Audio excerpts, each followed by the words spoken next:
Dear teachers, welcome to JSN English Learning. We are with Unit 4 of the revised PGTRB syllabus, and we are discussing Lord Alfred Tennyson's poem Ulysses. Ulysses அப்படிங்கிற அந்த ஒரு பியூட்டிஃபுல்லான dramatic monologue அந்த போயத்தை தான் நம்ம discuss பண்றோம். Ulysses அப்படிங்கிற அந்த போயத்தினுடைய டைட்டில் அப்படிங்கிறது பார்த்தீங்கன்னா it is based on a Greek legend. நமக்கு ஆடிசி அப்படிங்கிற ஒரு எபிக் இருக்கு, ஹோமர் எழுதிய எபிக். அதுல ஹீரோ வந்து ஆடிசியூஸ். அந்த ஆடிசியூஸ் உடைய லாட்டின் நேம் தான் Ulysses. He is known to be a very great explorer and adventurer. அப்படின்னு சொன்னீங்கன்னா அவருக்கு வாழ்க்கையின் விளிம்பு வரைக்கும் என்ன இருக்கு அப்படின்னு பார்க்கணும். ரிஸ்க் எடுக்கிறதெல்லாம் அவருக்கு ரிஸ்க் சாப்பிட்ற மாதிரி. அப்ப he is a man in a quest for knowledge.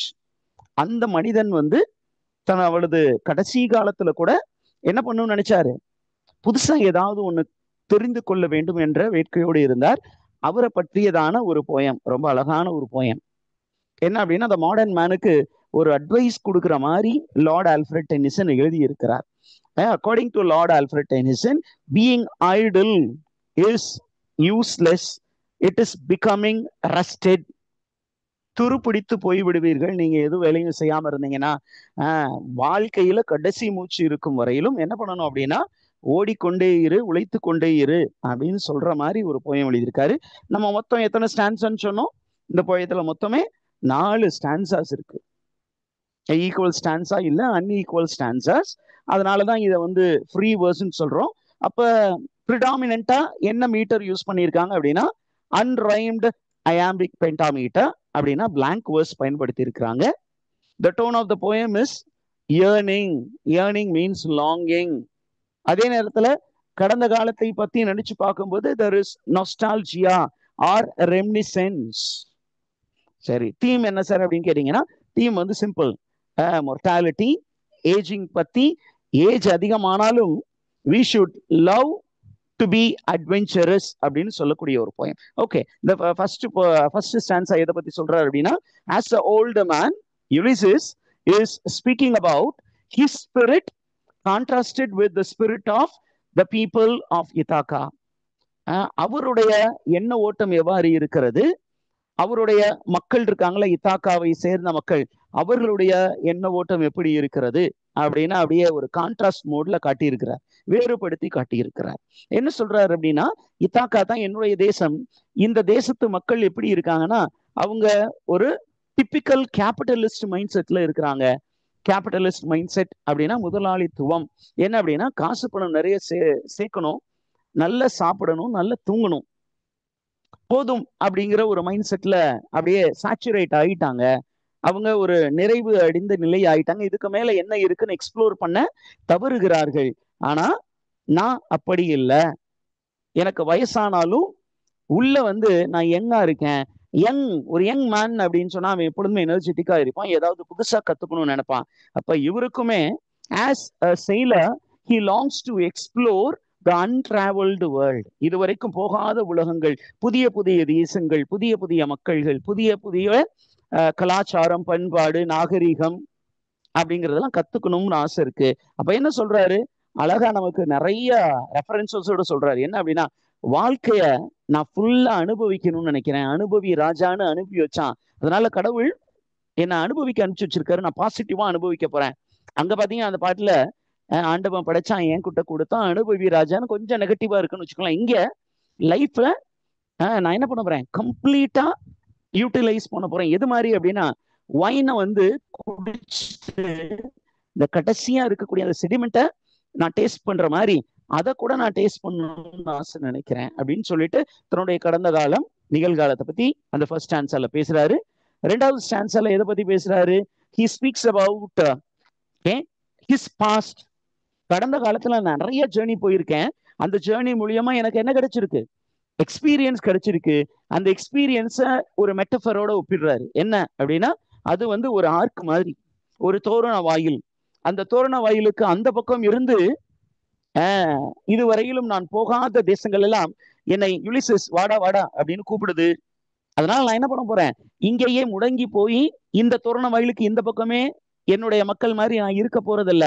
நான் என்ன பண்ண போறேன், I am ready to venture into the unknown world. Okay, அந்த அன்னோன் வேர்ல்டுக்குள்ள போகும்போது நிறைய டேஞ்சர்ஸ் இருக்க போகுது, நிறைய ரிஸ்க் எடுக்க போகுது. பட் ரிஸ்க் எடுக்கலைன்னா வாழ்க்கையில சுவாரஸ்யம் இருக்காது. அந்த தேடல் அப்படிங்கிறது தான், தேடல் உள்ள உயிர்களுக்கே தினமும் பசி எடுக்கும். தேடல் என்பது உள்ளவரை வாழ்வில் ருசி இருக்கும். நான் நல்ல ருசி கண்ட போனேன், நான் ஜாலியா போய் பார்க்க போறேன். there is a possibility that I may die, but how will I die? I am almost a shining star. எனக்குன்னு ஒரு பேர் வந்துருச்சு. I will die like a sinking star. உலகத்தின் கடைசி எல்லை வரைக்கும் டிராவல் பண்ண முயற்சி பண்ணுவேன் அப்படின்னு ரொம்ப அழகா சொல்றாரு. இப்ப நம்ம ஸ்டான்ஸா 3க்குள்ள போறோம். இதுதான் நம்ம டிஸ்கஸ் பண்ண வேண்டியது. ஒருவேளை இந்த வீடியோ தனியா பாத்தீங்கன்னா உங்களுக்கு புரியணும் இல்லையா, அதனால அதை நான் லிங்க் பண்ணிட்டேன். நவ் ஸ்டான்ஸா 3ல என்ன பண்ண போறாரு அப்படின்னா, இந்த this particular stanza deals with the handing over of power to Ulysses' own son. யுலிசிஸ் என்ன பண்ண போறாரு? அவர் அரசனாக இருக்கிறார். மரபுப்படி அவர் இறந்த பிற்பாடுதான் அந்த அரசாட்சி யாருக்கு போகணும்? அவருடைய மகன் டெலமாக்கஸ்க்கு போகணும். ஆனா இவர் என்ன பண்றாரு? உயிரோடு இருக்கும் போதே he is abdicating. What is the term? It is called abdicating. I am putting it here. Okay, he is abdicating his throne. He is relinquishing his throne. போதும் சார், எனக்கு நான் என்ன பண்ண போறேன்? I am going to give up my throne. To whom is he handing over? He has identified the right ruler. ஒரு நல்ல அரசனை அவர் கண்டுபிடிச்சிருக்காரு. யாரு அப்படின்னா அவருடைய மகன். Look at the way. This is my son, my own Telemachus அப்படிங்கிற ஏன் புள்ள sir. To whom I leave the scepter and the island. Scepter அப்படிங்கிற அந்த வேர்டை நீங்க நோட் பண்ணி வச்சுக்கோங்க. ஏன் அப்படின்னு கேட்டீங்கன்னா, what is the figure of speech used here அப்படின்னு கேட்பாங்க. Scepter refers to what? The word scepter is associated with the rule of a king. So இதை என்னன்னு சொல்லுவாங்க? செங்கோல் அப்படிங்கிறது அரசாட்சியை குறிக்கும். அப்ப அரசாட்சிக்கு ரிலேட்டடா இருக்கக்கூடிய ஒரு வேர்டு. அதனால இதை என்னன்னு சொல்லுவாங்க literary டிவைஸ்ல? metonymy. Okay, scepter refers to what? Scepter refers to rule of a king. The power. நான் பவரை யாருக்கு ஹேண்ட் ஓவர் பண்றேன்? என்னுடைய மகனுக்கு ஹேண்ட் ஓவர் பண்றேன். I am also handing over the island. What is the name of the island? Ithaca. Okay, and this is also a metonymy.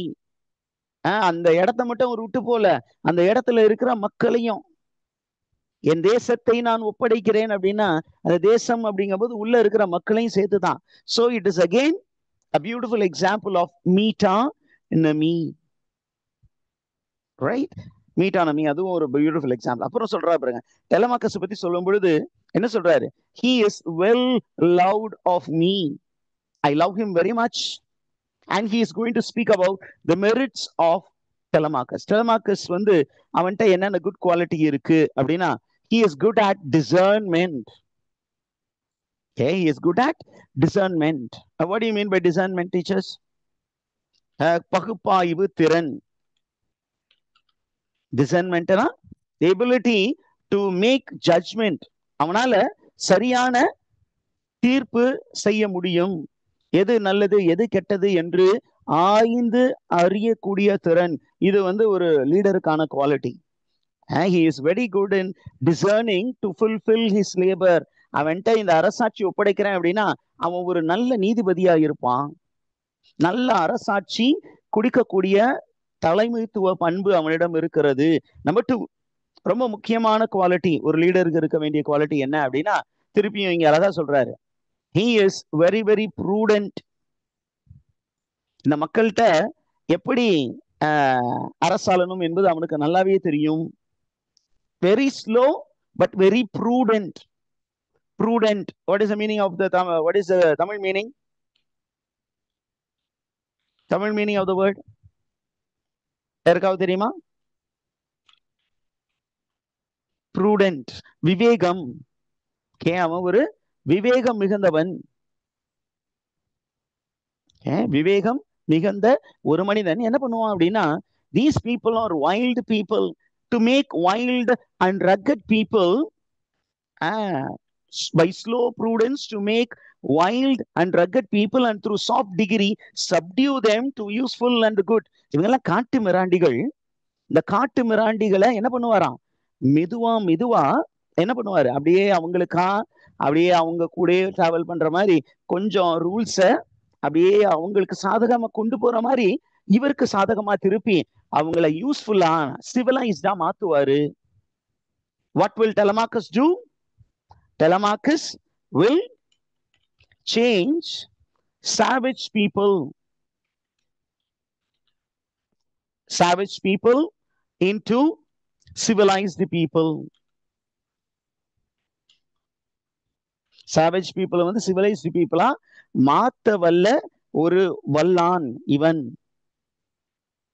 Okay, ஒரு வல்லவன் அப்படிங்கிறார். And look at the thing. அவனை உடனே எல்லாரும் என்ன பாக்குறாங்க? அப்ப அவன் நல்லவன நீங்க யாரு சார் அப்படின்னு அவரை பார்ப்பாங்கல்ல.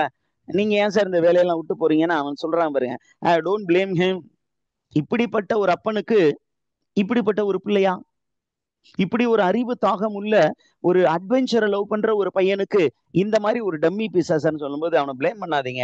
Most blameless he is blameless fellow because he is very clear about his duties. He is centered in the sphere of common duty. ஒரு காமன் மேன் எப்படி இருக்கணுமோ அந்த மாதிரி இருக்கான். ஒரு காமன் மேனுக்கான டியூட்டிய ஃபுல்ஃபில் பண்ணக்கூடிய அவன். அவனுடைய ஸ்பிரிட் வேற, என்னுடைய ஸ்பிரிட் வேற. அவனுடைய ஸ்பிரிட் என்ன? ஒரு காமன் மேனை வந்து மேனேஜ் பண்ணக்கூடிய ஸ்பிரிட் அவனுடைய ஸ்பிரிட். ஒரு சராசரியான ஒரு மனிதன். நான் வந்து கொஞ்சம் எக்ஸ்ட்ராடினரியான பீயிங். எப்படி என்ன பண்ணுவானா? In offices of tenderness he is a very tender chap. he is very tender அப்படின்னா என்ன அர்த்தம்?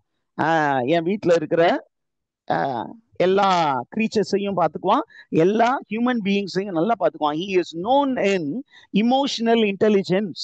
அதுக்கப்புறம் he will pay and meet adoration to my household gods.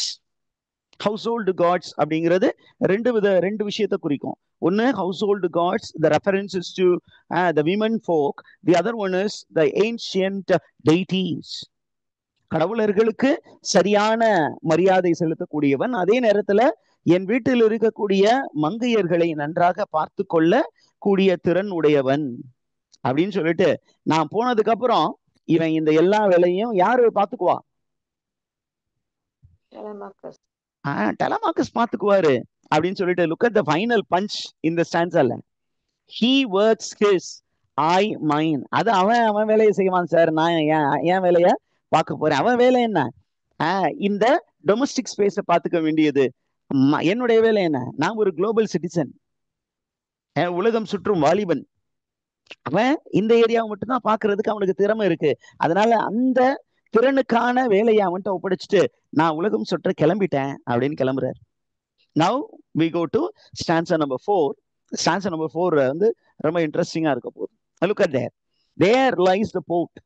இதுல பாத்தீங்கன்னா actually what is the main idea focused here அப்படின்னா, இப்போ எல்லாத்தையும் ஒப்படைச்சிட்டாரு. என்ன பண்ண போறாரு? he is ready for the journey. who is ready for the journey? Ulysses ரெடியா இருக்காரு. அப்ப இவர் மட்டும் தனியா போக முடியாது, அவ்வளவு பெரிய கப்பலை செலுத்த முடியாது. அப்ப என்ன பண்றாரு? தன்னுடைய நண்பர்களை கூப்பிடுறாரு. கூப்பிடும் போது அந்த நண்பர்கள் எல்லாம் அங்க இருக்காங்கன்னு நம்ம புரிஞ்சுக்கணும். அப்ப அவங்க எல்லாம் இவருக்கு ரெஸ்பாண்ட் பண்ணுவாருங்கன்னு நம்மளும் இமேஜின் பண்ணிக்கணும். அதனாலதான் இந்த poem dramatic monologue. Okay, there lies the port. அப்ப நம்ம திரும்பி அங்க பாக்கணும். ஓ, அங்க இருக்கா? There lies the port. அப்ப லேண்டுக்குள்ள இருந்து கடலை நோக்கி கை காட்டுறாரு. There lies the port. போர்ட்னா harbour. The vessel puffs her sail. The vessel puffs her sail. Vessel அப்படின்னா the ship is puffing her sail. Puff அப்படிங்கிறது என்னது? Is what is a Tamil word for puffing? puffs her sail. Okay. ஊதுதல். பஃப்னா என்ன meaning teachers? ஊதுதல். அப்ப யாரு ஊதுவா? ஒரு ஷிப்பால ஊத முடியுமா? நம்ம தான் காத்து ஊதுவோம், ஃபூ ஃபூ அப்படின்னு ஊதுவோம். அப்ப vessel is personified into a human being who is flying something. ஒரு பலூன் இருக்கு, அந்த பலூனை அப்படின்னு ஊதுறாரு. அப்ப the vessel puffs her sail. sail அப்படின்னு சொன்னீங்கன்னா பாய்மரத்தை என்ன பண்ணுதான்? காத்து ஊதி வாங்க போலாம் அப்படின்னு சொல்லிட்டு யாருக்கு கை காட்டுது? யுலிசிஸ் கை காட்டுது. There gloom the dark broad sea. The backdrop is the gloomy dark broad sea. அந்த கடல் வந்து ரொம்ப க்ளூமியா த்ரெட்டனிங்கா இருக்கு. இருந்தாலும் I am ready to face the threat. Okay, கிளைமேட்டை பார்த்தா பயங்கரமா இருக்கு, கர்ண கொடூரமா இருக்கு, இருந்தாலும் நான் தயாரா இருக்கேன், நான் போறேன் அப்படிங்கிறார். Now he is addressing his own friends, my mariners. Who are the mariners? Sailors.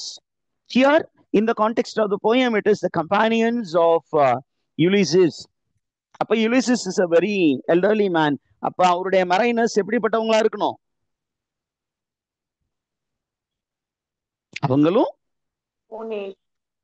அவங்களும் elderly people இருக்கணும். ஆனாலும் they were of the same mindset. They had the same mindset of Ulysses. Ulyssesக்கு என்ன ஒரு youthful spirit இருந்ததோ அதே spirit அவங்கள்ட்ட இருக்கு. பாருங்க, souls that have toiled. souls that have toiled. soul அப்படின்னா அது வந்து ஆன்மா மட்டும் இல்ல, அந்த உடலும் தான். அப்ப here is a synecdoche, part that represents the whole. What do you call it, teachers? It's called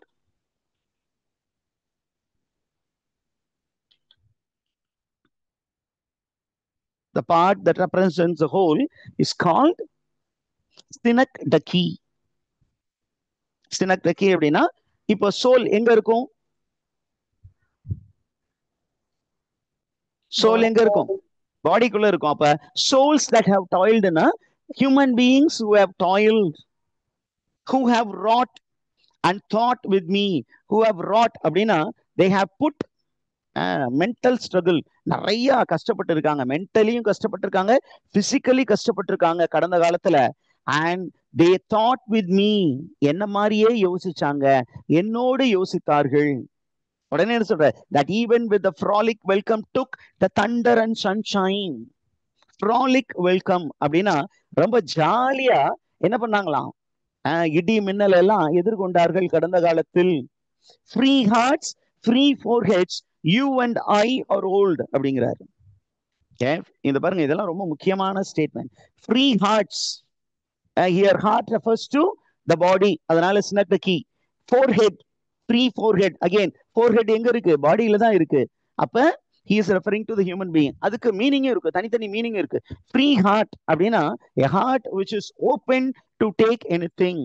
வருவதை உள்ள அப்படியே எடுத்துக்கிறதுக்கு தயார் நிலையில இருக்கு. புதுசா எதையாவது ஒண்ணு அக்செப்ட் பண்ணிக்கிறதுக்கு தயாரா இருக்கு. ஃப்ரீ ஃபோர்ஹெட் அப்படின்னா எந்த முற்சார்பு எண்ணமும் இல்லாமல், பிரெஜுடிஸும் இல்லாம, எந்த பயமும் இல்லாமல் என்ன பண்றாங்க? எது வந்தாலும் சரி எதிர்கொள்வோம், வாங்க போலாம் அப்படின்னு சொல்ற அளவுக்கு ரெடியா இருக்காங்க. அப்ப இவர் சொல்றாரு, my dear friends, you and I are old. Apostrophe. My mariners சொன்னது அப்போஸ்ட்ரஃபி, சரியா? மை மரைனஸ்ங்கிறது என்ன பொய்டிக் டிவைஸ் டீச்சர்ஸ்? apostrophe. poetryல direct address to somebody or a non-existing being. அங்க இல்லாம வேற இடத்துல இருக்கிறவங்க கூப்பிடுவாங்க. ஓ justice, thou have fled to brutish breeze அப்படின்னு சொல்லிட்டு மார்க் ஆண்டனி வந்து என்ன பண்றாரு? அந்த தன்னுடைய நண்பன் வந்து ஜூலியஸ் சீசருடைய அந்த பிணத்தை பார்த்து, அப்படி இவ்வளவு கொடூரமா இவனை கொல்ற அளவுக்கு நீ எங்க போயிருந்த? இவர்கள் அந்த கான்ஸ்பிரேட்டர்ஸ் எல்லாம் கொல்லும் பொழுது நீ எங்க போயிருந்த அப்படின்னு அந்த பிளேல கேட்பாரு. இங்க பாத்தீங்கன்னா தன்னுடைய நண்பர்களை கூப்பிடுறாரு, மை மரைனர்ஸ் சொல்றாரு. இங்க பாத்தீங்கன்னா யூ அண்ட் ஐ அப்படின்னு அவரு டைரக்டா அட்ரஸ் பண்றாரு. அதற்கப்புறம் வர்றது எல்லாமே பாத்தீங்கன்னா என்ன சொல்றாரு? வயசாயிடுச்சு, வயசானா என்ன, சிங்கம் சிங்கம் தாண்டா, அப்படின்னு ஒரு படத்துல டைலாக் சொல்ற மாதிரி என்ன சொன்னாரு, வயசாயிருச்சு, but old age has its own honour and toil. இந்த ஓல்ட் ஏஜுக்குன்னு ஒரு மரியாதை இருக்கு. Okay, old age has its his honour and his toil. His honour his toil அப்படின்னு ஹியூமன் பீயிங்ஸ் கொடுக்கக்கூடிய அந்த பர்சனல் ப்ரோனவுனை எதுக்கு யூஸ் பண்றாரு? ஓல்ட் ஏஜுக்கு. அப்டிராக்ட் என்டிட்டிக்கு ஹியூமன் குவாலிட்டிஸ் கொடுக்குறாரு. அப்ப old age is personified into a being which has honor and which has strength. வயசானாலும் இந்த உடம்புல தெம்பு இருக்குடா, கட்டச்சி வரைக்கும் கஷ்டப்படுவேண்டா அப்படிங்கிற மாதிரி இவர் சொல்றாரு. நமக்கு வயசாயிருச்சுன்னு பயப்படாதீங்க, நமக்குன்னு ஒரு செஞ்சு முடிக்கிறதுக்கு வேலை இருக்கு அப்படி சொல்லிட்டு என்ன சொல்றாரு, டெத் க்ளோசஸ் ஆல். இதெல்லாம் காமன் எபிகிராம். எபிகிராம்னா ஷார்ட் பித்தி ஸ்டேட்மெண்ட்ஸ். இதெல்லாம் அப்படியே சேயிங்ஸா மாறிடுச்சு. டெத் க்ளோசஸ் ஆல் அப்படின்னா அந்த உலகத்துல இருக்கிற எல்லாத்தையும் சாவு என்ன பண்ணும், ஒரு நிலையான ஒரு பொசிஷனுக்கு கொண்டு வந்துடும். பட் சாவு வர்றதுக்கு முன்னாடி நம்ம ஒரு சில விஷயங்களை சாதிக்கலாம். Some work of noble note may yet be done. நாளைக்கு வருத்தம், அடுத்த நிமிஷம் வரட்டும், வர்ற வரைக்கும் நம்ம வேலைகளை செஞ்சுக்கிட்டே இருப்போம். not unbecoming men that strove with God. என்ன சொல்றாரு பாருங்க, அப்படியே சொல்றாரு, நண்பர்களே நீங்க எல்லாம் சாதாரண ஆள் கிடையாது. நம்ம என்ன பண்ணிருக்கோம், கடவுளர்களை எதிர்த்து போர் புரிந்திருக்கிறோம் கடந்த காலத்துல. நான் ஏற்கனவே சொல்லி இருக்கிறேன், கிரீக் மெத்தாலஜில எல்லாம் சண்டை நடந்துச்சுன்னா ஹீரோஸ் மட்டும் சண்டை போட மாட்டாங்க, அந்த ஹீரோஸ்க்கு பின்னாடி யாரும் நிப்பாங்க, காட்ஸுமே ரெண்டு பக்கம் அப்போ எதிர் அணியில் நிற்பாங்க. அப்ப மனிதர்களோடும் சண்டையிடுவார்கள், கடவுளர்களோடும் சண்டையிடுவார்கள். அப்ப என்ன சொல்றாங்க, நம்ம எல்லாம் பெரிய ஆள்யா, கடவுளையே அடிச்சு துவம்சம் பண்ணியிருக்கோம், கடவுளர்களே போட்டு தள்ளி இருக்கோம். Not unbecoming men that strove with God. If we don't travel, we will dishonor ourselves. நம்ம போகலன்னா நம்மளை கேவலப்படுத்திக்கிற மாதிரி. அதனால நம்மளை கேவலப்படுத்திக்க கூடாது, வாங்கடா போலாம் அப்படிங்கிறாரு. The light begins to twinkle from the rock. அப்படியே காட்டுறாரு. நண்பர்களே அங்க பாருங்க, the light begins to twinkle from the rocks. அப்படின்னா நைட் டைம் ஆயிடுச்சு, இங்கும் அங்குமாக நட்சத்திரங்கள் வானில் தென்படுகின்றன. The long day wanes, the slow moon climbs. The long day wanes அப்படின்னா இந்த இரவு, இந்த பகல் முடிந்து என்ன ஆகுது, வேனிங் அப்படின்னா அப்படியே பகல் கரைந்து இரவு வருகிறது. அதே நேரத்துல அழகா அந்த மூன் மேல வருது. The deep moons round with many voices. He is speaking about the sound of the sea. அதே நேரத்துல சிம்பலும் இருக்கு, என்ன அப்படின்னா evening time, day passing on to night is symbolic of death stepping in. சாவு நம்மை நோக்கி கொண்டு இருக்கிறது என்பதை அவர் தனது சகாக்களுக்கு உணர்த்துகிறார். சாவு வரத்தான்ப்பா செய்யும், எல்லாரும் வாழ்க்கையிலையும் சாவு வரும். சாவு வந்துடும் பயந்துட்டு ஒரு இடத்துல இருந்தோம்னா நம்ம எதையுமே சாதிக்க போறது இல்ல. எடுத்து போவோம், நடந்து போகும்போது விழுந்து தடிக்க விழுந்து செத்தாலும் பரவாயில்ல, போகும்போது செத்தாரியா இந்த கிழமை செமையான கிழமையா அப்படின்னு சொல்லுவான். வீட்டுக்குள்ளே உட்கார்ந்து இருந்தாலும் முடங்கி கிடந்து செத்து போனாயா, பயத்துல வீட்டுக்குள்ளே இருந்தான், 15 வருஷம் வீட்டுக்குள்ளே இருந்து செத்து போனான் அப்படின்னு சொல்றது கேவலம். படிக்கட்டு டீ கடைக்கு போறேன் அப்படின்னு சொல்லியும் கேட்காம நடந்து போச்சு இந்த கிளை போல்ட்டு, கீழே உழுது செத்து போச்சு அப்படிங்கிறது பெருமை அப்படின்னு யார் சொல்றாரு, யுலிசஸ் சொல்றாரு. வா நம்ம போலாம். There is many symbols.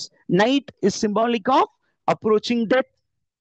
அதே நேரத்தில் என்ன சொல்றாரு, sea is making sound and that is symbolic of the world of death mourning.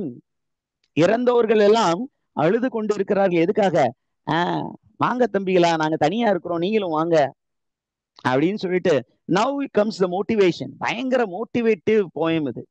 Come my friends, it is not too late to seek a newer world. ஒரு புதிய உலகம் நமக்காக காத்துக்கிட்டு இருக்கு. எங்க காத்துக்கிட்டு இருக்கு, இந்த கப்பல்ல ஏறினோம்னா நம்ம அந்த உலகத்துக்கு தான் போய் சேருவோம். வாங்க போவோம், இன்னும் லேட் ஆகல, வயசாகி போச்சு அப்படின்னு நினைக்காதீங்க, இன்னும் நம்ம பார்க்க வேண்டியது நிறைய இருக்கு. Okay, push off and steering well in order smite the surrounding furrows, for my purpose holds to sail beyond sunset and the parts of all western seas until I die. என்ன சொல்றாரு, என்னுடைய பர்பஸ் என்ன தெரியுமா லைஃப்ல, இந்த ஷிப்ல ஏறி we have to take off, push off, கப்பலை அப்படி போட்டை தள்ளி விட்டு மேலே ஏறி உட்கார்ந்து அப்படியே துடுப்பு போடணும். ஏலேலோ ஐலசா அப்படின்னு துடுப்பு போடும் பொழுது இந்த கப்பல் என்ன பண்ணும் அப்படின்னா கடலை கிழிச்சுக்கிட்டு it will separate the water, இந்த மாதிரி ரெண்டா பிரிக்கும். This is called furrowing. ஒரு கலப்பை வந்து என்ன ஆகும், அந்த ஃப்ரண்ட் பார்ட் வந்து அப்படியே தண்ணியை ரெண்டா கிழிச்சுக்கிட்டு போவோம். அப்படி கிழிச்சுக்கிட்டு போகும்போது எங்க போவோம்? we will sail beyond the sunset. Okay, இந்த சூரிய அஸ்தமனம் ஆகுது இல்லையா, அதை தாண்டி நாம் போவோம். and the path of all the western stars, அந்த தொடு வானத்துல தெரியுது அந்த வெஸ்டர்ன் ஸ்டார். அப்ப எந்த திசையை நோக்கி அவங்க டிராவல் பண்ண போறாங்க? இதையும் கொஸ்டின் கேட்பாங்க. Ulysses intended to travel in which direction? East, west, north, சவுத்னு கேட்பாங்க. எந்த டைரக்ஷன் போலான்னு சொன்னாரு? வெஸ்ட். அப்ப வெஸ்டர்ன் டைரக்ஷன்ல நம்ம போவோம். எது வரைக்கும் டிராவல் பண்ணுமா? ஒரு நாள் 2 நாள் இல்ல, சாகிற வரைக்கும் நான் டிராவல்லே இருக்கணும்யா அப்படின்னு சொல்றாரு. சொல்லிட்டு என்ன பண்றாருன்னா அவருடைய நண்பர்கள் தேற்றுறாரு, அப்படியே கொஞ்சம் மோட்டிவேட் பண்றாரு. என்ன அப்படின்னா, ஒரு சில பேர் கொஞ்சம் தயக்கம் இருக்கு, ஒருவேளை செத்துட்டோம்னா அப்படிங்கும்போது அவர் சொல்றாரு, இந்த பயணத்துல வந்து பிரச்சனைகளும் இருக்கத்தான் செய்கிறது. என்ன பிரச்சனை சார் அப்படின்னா, the gulf will wash us down. நம்ம போகும்போது அந்த கடல்ல வந்து சீற்றம் வரும். அந்த சீற்றத்தினால் நம்ம என்ன பண்ணுவோம்? மூழ்கடிக்கப்படுவோம், கொல்லப்படுவோம். கொல்லணும்னா நம்ம எங்க போயிடுவோம்? we will reach the happy isles. happy isles அப்படின்னா என்ன அப்படின்னா, in Greek mythology it is believed that sailors who die in the sea will get into paradise. that is their next life. இந்த வாழ்க்கைக்கு பின்பு எங்க போவாங்க? ஹாப்பி ஐலண்டுக்கு போவாங்க. and happy island is the place for Greek heroes. Greek heroes இறந்த பின்பு எங்க போவாங்களா? ஹாப்பி ஐலண்டுக்கு போவாங்க. நம்ம ஹாப்பி ஐலண்டுக்கு போவோம். அப்ப எப்படி மோட்டிவேட் பண்றாரு பாருங்க, ரொம்ப பாசிட்டிவா மோட்டிவேட் பண்றாரு. நமக்காக அந்த ஹாப்பி ஐலண்ட்ல யாரு வெயிட் பண்ணிட்டு இருக்கா? நம்முடைய நண்பன் தி கிரேட் அக்கிலஸ் அங்க வெயிட் பண்றான். இது ஒரு அல்யூஷன். இது என்ன figure of speech teachers? Figure of ஸ்பீச்னு சொல்லலாம், அல்யூஷன். இதை வந்து பொயட்டிக் டிவைஸ்னு சொல்லலாம். It is call allusion. அல்யூஷன்னா ரெஃபரன்ஸ். ஓகே, என்ன சொல்றாரு அப்படின்னா, நம்ம நண்பன் யாரு அப்படின்னு கேட்டீங்கன்னா, இந்த கிரீக் ஹீரோ அக்கிலஸ். இந்த அக்கிலஸ் யாரு அப்படின்னு பாத்தீங்கன்னா, the son of Thetis, a sea nymph, and a Greek king, Phyleus. ஒரு கிரீக் கிங்குக்கும் ஒரு கடல் கன்னிக்கும் பிறந்த ஒரு மனிதன். இவனுக்கு ஒரு ஸ்பெஷல் பவர் இருந்தது. என்ன அப்படின்னா, அவனுடைய குதிங்கால் இருக்கு இல்லையா, அந்த குதிங்கால்ல பவர் இருந்தது. அந்த குதிங்காலை வச்சு அவன் என்ன பண்ணுவான்? எவ்வளவு பெரிய அரக்கன் என்ன, அப்படியே 2 ஸ்டெப் எடுத்து வச்சு அந்த குதிங்காலை அமுக்கி ஜம்ப் பண்ணி ஓங்கி ஒரே போட்டுட்டு அந்த பக்கம் இறங்கி நடந்து போயிட்டு இருப்பான். நீங்க ட்ராய் அப்படின்னு ஒரு ஆங்கில படம் இருக்கு, அந்த படத்தை பார்க்கணும். பாத்தீங்கன்னா யூ வில் செலிப்ரேட் அக்கிலஸ். அக்கிலஸுக்கு என்ன பனிஷ்மெண்ட்? கடைசியா அக்கிலஸ் அரெஸ்ட் பண்ணி அவனுடைய அந்த குதிங்காலை வந்து என்ன பண்ணாங்க? கட் பண்ணிட்டாங்க. கட் பண்ணி அவனை டார்ச்சர் பண்ணி கொண்டாங்க. செத்ததுக்கு அப்புறம் அவன் எங்க போயிட்டானா? அந்த ஹாப்பி ஐலண்ட்ல நமக்காக வெயிட் பண்றான். ஒரு கிரேட் அச்சீவர் நம்ம நண்பன். அந்த அச்சீவரோடு நம்ம போய் ஒன்றாகி விடுவோம், வாங்க போலாம் அப்படிங்கிறான். It's a very persuasive poem. The tone of the poem is motivational and persuasive. Persuasive in what sense? அப்படின்னா, to go for adventure. Are you there, teachers?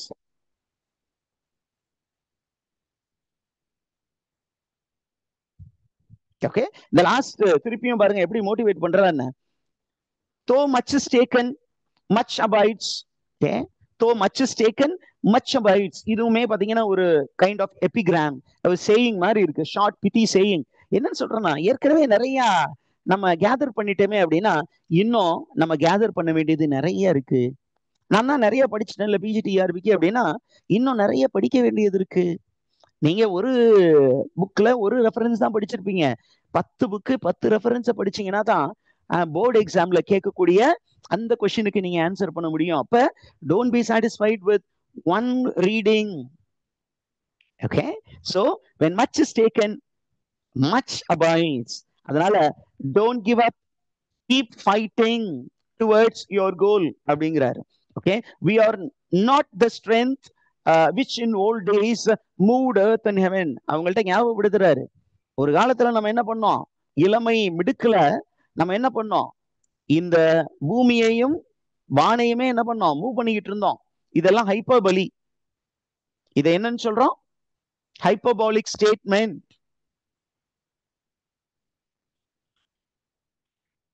It's called hyperbole.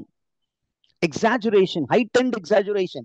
யாராவது பூமியை மூவ் பண்ண முடியுமா, வானத்தை மூவ் பண்ண முடியுமா, ஹெவனை move பண்ண முடியுமா? முடியாது. ஆனா இவர் என்ன சொல்றாரு, அந்த அளவுக்கு நமக்கு எனர்ஜி இருந்தது, ஆனா இப்ப எல்லாமே சுருங்கி போச்சு. தசையில அந்த அளவுக்கு ஸ்ட்ரென்த் இல்ல. இருந்தாலும் நம்ம கிட்ட ஒண்ணு இருக்கு, என்ன அப்படின்னா equal temper of heroic heart. அந்த ஹார்ட் வந்து ஒரு ஹீரோயிக் ஹார்ட்டா இருக்கு, நம்ம கிட்ட அந்த ஸ்பிரிட் இருக்கு. we are what we are. நம்ம வந்து இந்த வெளிப்புற தோற்றத்தை மாத்த முடியாது, ஆனா உள்ள இருக்குல்ல அந்த ஸ்பிரிட், அந்த ஸ்பிரிட்டை நம்ம கையில அப்படியே புடிச்சுக்கிட்டோம்னா என்ன பண்ணலாம், we can achieve something great. made weak by time and faith. பாடி வந்து it has become weak. அது ரொம்ப என்னாச்சு, வீக் ஆயிடுச்சு. எதனால, டைம்னாலையும் ஃபேட்னாலையும். ஃபேட்னா விதி, விதி வேற வழி இல்ல. வயசாயிடுச்சுன்னா உடம்பு வந்து தளர்ந்துதான் போகும். பட் எது ரொம்ப ஸ்ட்ராங்கா இருக்கான், will is very strong. Will அப்படின்னா மன உறுதி. நம்முடைய மன உறுதி ரொம்ப ஸ்ட்ராங்கா இருக்கு. அதனால வாங்க போலாம். என்ன பண்ணணும் அப்படிங்கிறாரு, டு ஸ்ட்ரைவ். டு ஸ்ட்ரைவ்னா என்ன teachers, strive in Tamil, to strive, strive hard அப்படின்னு கேட்டிருக்காங்க. என்ன அப்படின்னா முயல்தல், பாடுபடுதல். வாங்க பாடுபடி பார்ப்போம், போராடி பார்ப்போம். சீக், தேடுதல், பாடுபட்டு பார்ப்போம், தேடி பார்ப்போம். ஃபைண்ட், கண்டுபிடிப்போம், தேடுவோம், பாடுபட்டு தேடி கண்டுபிடிப்போம். கடைசி வரைக்கும் என்ன பண்ண மாட்டோம், முயற்சியை மட்டும் விடக்கூடாது. முயலாமை என்பது முட்டாள்களின் அகராதியில் மட்டும்தான் இருக்கும். நம்ம வந்து முயன்று கொண்டே இருப்போம், வாங்க முன்னேறி போய்கிட்டே இருப்போம். இந்த மடப்பயில்கள்லாம் இங்கே இருக்கட்டும், முட்டாம் பீஸ் எல்லாம் இங்கே இருக்கட்டும். நம்ம கஷ்டப்பட்டு படிப்போம், எல்லாரும் தூங்குற நேரம் நம்ம உட்காந்து லெக்சர் அட்டென்ட் பண்ணுவோம். நம்ம எங்க போய் சேருவோம், ஹாப்பி ஐலண்டுக்கு போவோம். டிஆர்பி அனௌன்ஸ் பண்ணோன்னே நம்ம எல்லா கொஸ்டினையும் அட்டென்ட் பண்ணி ஸ்டேட் ரேங்க் வாங்கி ஜாபுக்கு போயிடுவோம் அப்படின்னு உங்களுடைய மனசு உங்களை கூப்பிடணும். அதுதான் யுலிசஸ் உடைய poem. Did you understand that, teachers? இந்த போயம் புரிஞ்சுதா? To strive, to seek, to find, not yield, not to give up. Don't give up. கடைசி வரைக்கும் விடக்கூடாது, கடைசி வரைக்கும் முயற்சி பண்ணி பார்ப்போமே. That is the end of the poem, teachers. If you have any doubt, you may ask.